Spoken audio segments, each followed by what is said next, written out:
Yes, indeed. For those who don't know, I have a particular hate for the cartoon series Doug. Not because the show itself is an ungodly, boring waste of time, though that certainly doesn't help, but more that anyone growing up with the name Doug was constantly tortured by the fact that this show was about a wimpy, unpopular dorka doofus who coincidentally shared the same name.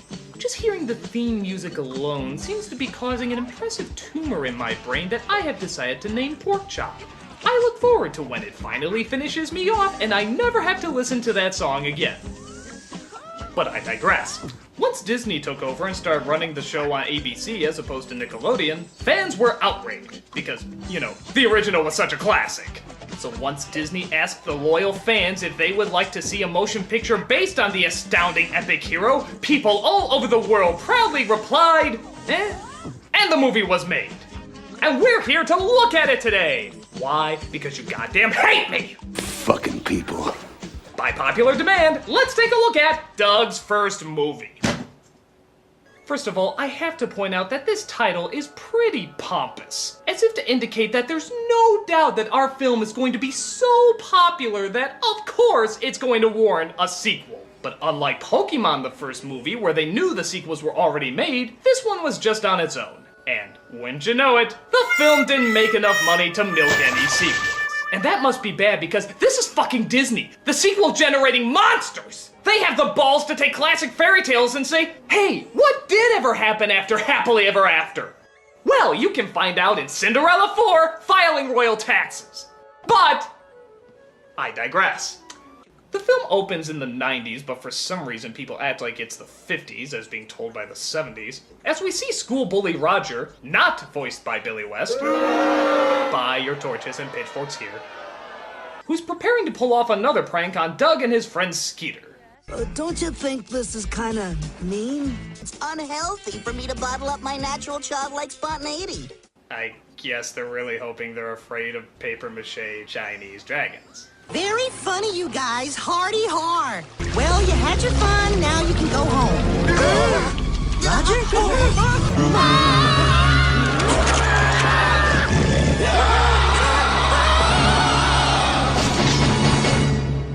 Okay, there's no gore, but there is something just as equally terrifying. The opening credits. Roll it, Pork Chop. God, here comes the opening theme!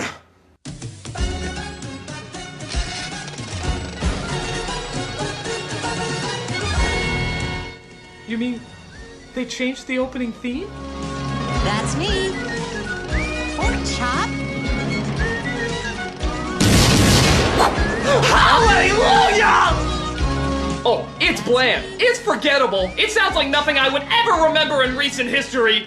But hey, so's the fucking show! It's absolutely perfect.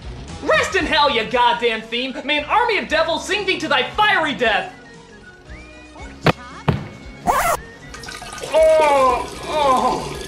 Oh, that's good hatred. Oh. After we just assume Skeeter got away from the monster, Doug informs us of the one thing that's on everybody's mind. That means at school, people have just one thing on their minds. A Valentine's dance. Isn't it romantic? A Valentine's dance. How delightful. A Valentine's dance? Who the hell talks about a dance this much? I mean, the girls I can understand, but the boys? Really? Somehow this doesn't seem particularly realistic. Hey, Bobby, good job on that last shot. Oh, it's these new Air Jordans. Those don't do anything. Yes, they do. They can make you reach the net easier. Oh, Bobby, you've been watching too many commercials. Seriously, is nobody thinking about the dance? So Doug decides he wants to ask out the sweetheart he's always too nervous to approach, the girl next door with jaundice, Patty Mayonnaise. I knew I had to find a way to make this dance really perfect. The student council's supposed to pick 2 people to coordinate the dance, but nobody signed up. Whoever we get is gonna have to work day and night to get ready. Day and night? Right, pay close attention, Miss Mayonnaise. Hi, totally pointless fantasy sequence. We hit him right in the middle with a big, heart-shaped mirror ball. Bang! Oh, Doug, you're so dance-plannery. I can understand having a fantasy dreaming about working with her, but why is a World War II general? I mean, it's just so random. Don't fantasies have to have some sort of logical reasoning behind them? One of these days, I like to do a crossover with Nash.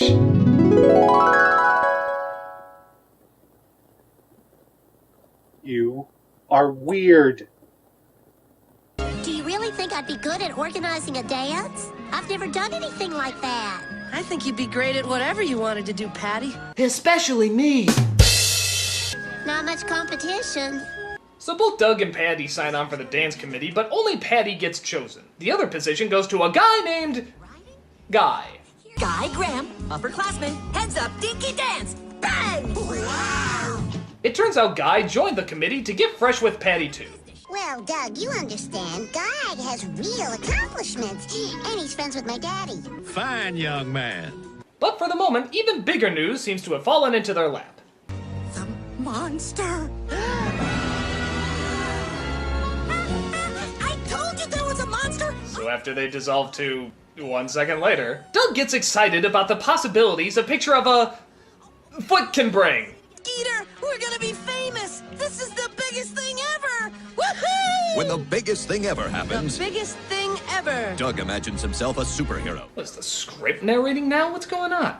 That night, Quailman rendezvous with a certain young woman.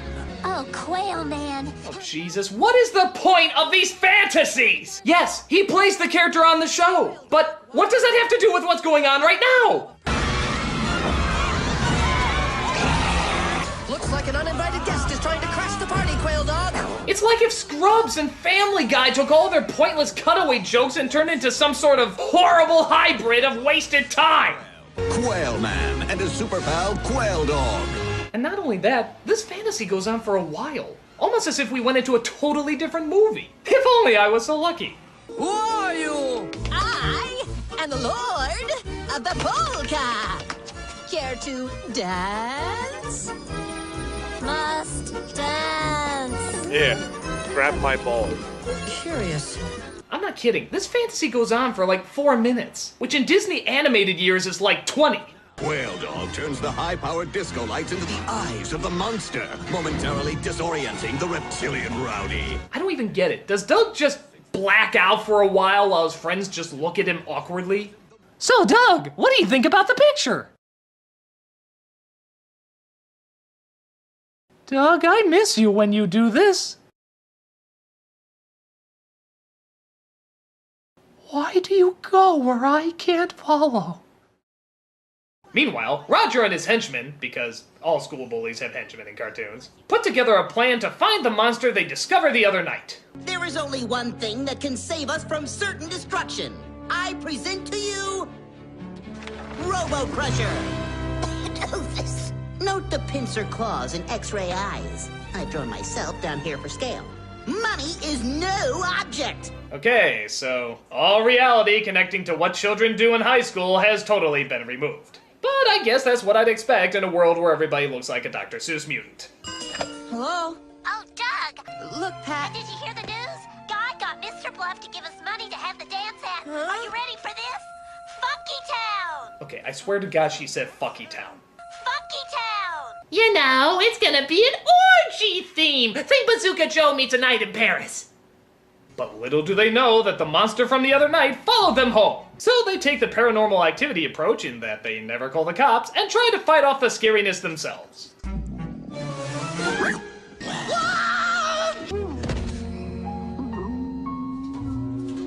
But they find out that the monster isn't scary at all. I dare even call him a complete letdown. Can't believe that. He tried to eat Herman Melville. Hey, he looked. He thinks it's his name. You like that name? Herman Melville? Okay, monster. From now on, your name is Herman Melville. Ooh, I feel disgraced somehow. So they go to their friend Mr. Dink to tell him all about the monster. And to be fair, he does manage to deliver the only funny scene in the movie. Virtual reality. It's like we're standing right in your living room. Exactly. Everything's right where it is in real life. It's exactly like being here. Only much more expensive. Sort of like watching Doug on the big screen when you could be watching it at home for free. Mr. Dink, meet Herman Melville, the monster of Lucky Duck Lake. So they let the mayor know about their discovery and, I guess because she's in politics, her first reaction is to cover it up. You mean to tell me that he came out of that polluted lake? Bud, hang up. Dear? Now, if we call the newspaper owned by Bluffco and tell them we've got a story that Bill Bluff is a polluter, someone will kill the story. And let's just say it won't be good for Herman either. Being the mayor, it's not like I have any possible power to fix this problem at all, so I guess we're stuck. Get a clue! Get a clue, you moron! Get a clue! But she does decide to hold a press conference the next day to show the monster on her terms. So Doug tells Patty about what's going on, right in front of Guy, who's good friends with Mr. Bluff! We have proof Mr. Bluff's polluting the lake. I wouldn't go around saying stuff you can't prove. Well, I've got proof. Dumbass! Dumbass! Dumbass! Dumbass! Dumbass! How much of a dumbass are you? In fact, if you look up dumbass in the dictionary, you'll find a picture of... well, it should be you in there! Well, you better watch yourself. Mr. Bluff got us into Funky Town to have a dance. Stop saying Funky Town! It's a G-rated flick! Learn to pronounce your N's! You'll see tomorrow. It's going to be big, big, big, big news. But when the day of the big news conference arrives, Doug thinks there's something suspicious about all the reporters. Gee, what could have given him that idea? Maybe because they're all dressed like Robert Stack Flashers? Thank you, Mayor Tippy.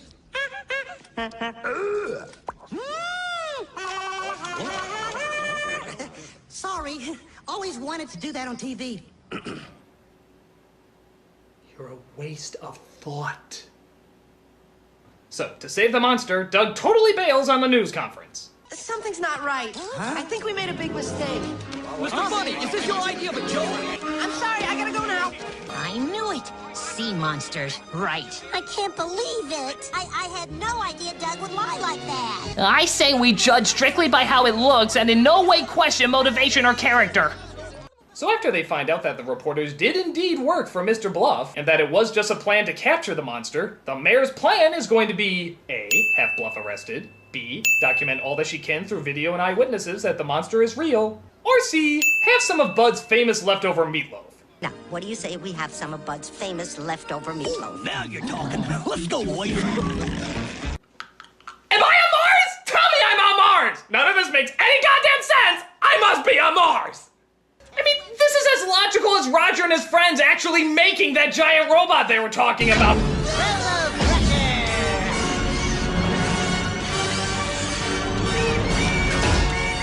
Oh, what? You never did this in high school? I did it all the time! Right after I made the honor roll in Muggle Studies! Didn't you look at my plan? It's supposed to be this big compared to me. But it's okay, they have a shrinking ray to make him the scale they wanted. This is Rob. Chase me back now. Hey, here's an idea. Instead of calling a news conference about a sea monster, why don't you call the news conference about a bunch of high schoolers that made a fucking shrinking ray! Or a giant fucking robot! Don't you think that should get some attention? Don't you think instead of just shrugging comedically, these kids should get a Nobel Prize for changing the world of science as we fucking know it? What the hell's wrong with you jelly bean colored Simpson rejects? Fucking people. But I digress! Things, believe it or not, get even weirder as Roger's robot turns into a motherly housemaid. A sort of Julia Child bot, if you will. Now, let's change out of that beastly outfit and into something more presentable. Okay, this idea could be salvageable if she gets in a bloody death match with Rosie from the Jetsons. I don't know how they fit in, but trust me, they couldn't make it any worse. So, because we're not done ripping off every G-movie cliche known to cinema, we now get the bit where they disguise the creature as a person, and of course, everybody falls for it. What's her name? It's Herman Naini. Ah, what a beautiful name. Herman Naini. Hey, you know what? This is really stupid. Look at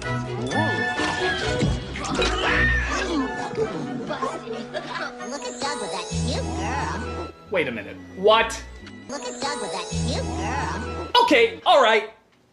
I can believe the boy's getting excited for the dance. I can believe the mayor not using her powers at all to prove an earth-shattering discovery. I can believe high schoolers can build a giant robot and a shrinking ray and have none of that get any media attention. But If you expect me to believe that any high school girl, mind you, will look at this deformed demon, think he's a female student, and actually verbally acknowledge that she's cute, you are on meth!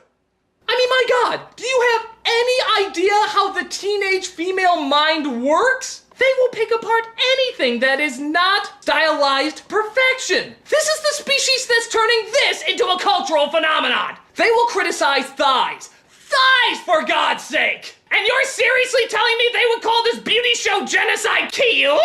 You are fired from breathing. Please, pack up your desk and kindly leave live!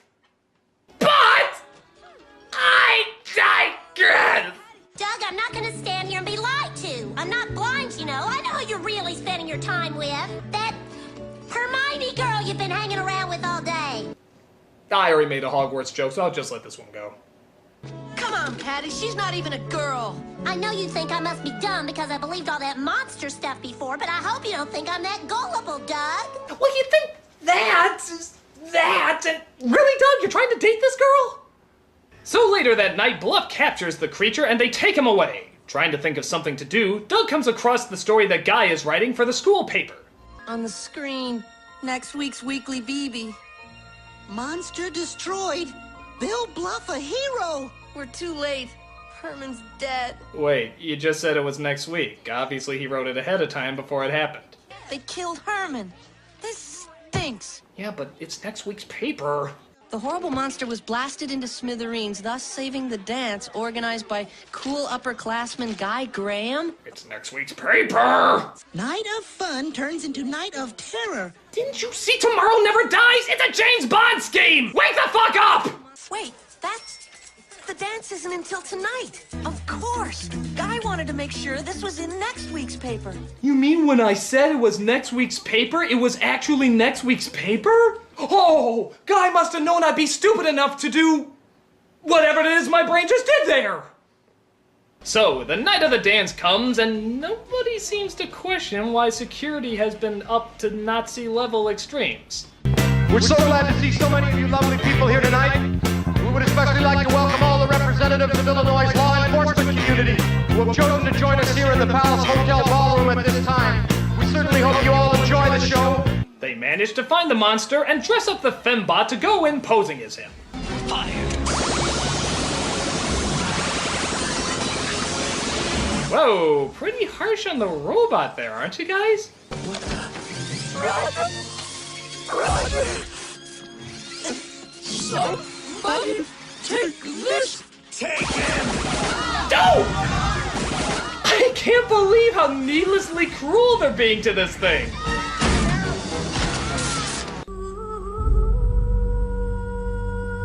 So they return the monster to the water and Bluff has to explain himself. Mayor Dink! Bill, I think you should discuss your pollution problems with me. Oh, yes, of course. Certainly. And just like most elected officials, they come into the problem too late, do absolutely nothing to solve it, and yet somehow they take all the credit when it finally works out. You elected them, folks! Patty? Are you okay, Patty? Herman! But the monster comes back one more time to say goodbye after the people have left.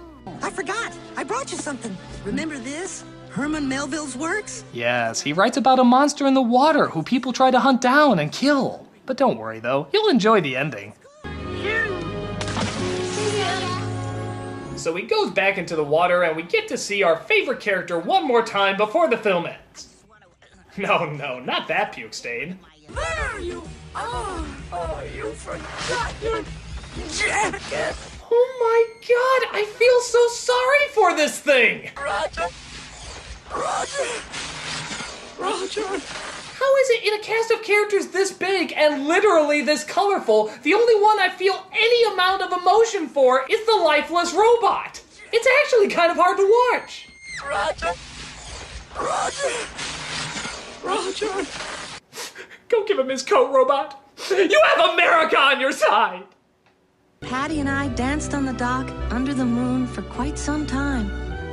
I wouldn't have minded if it had gone on forever.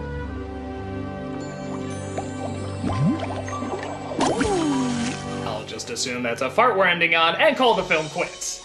So that was Doug's first movie.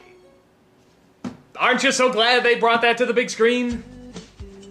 I mean, what was even the purpose? Nothing about it screamed cinema, so why did they even make it? As you probably guessed, it suffers from the same problem that the show suffers from. It's bland and boring!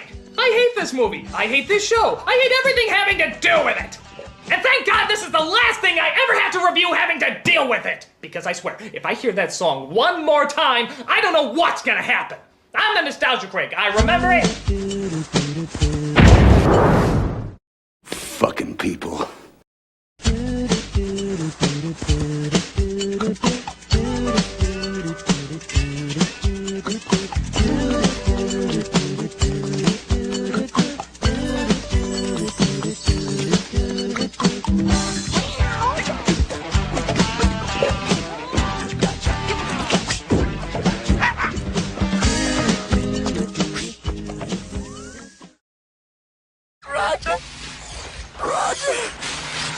Roger! It's con time! From November 11th to November 13th, I'm gonna be returning to ShadowCon in Tampa, Florida. Also in November, from the 18th to the 20th, I'm gonna be at Collision Con, which is in Pheasant Run, St. Charles, right in my home state of Illinois. Go there, and I will break the fog.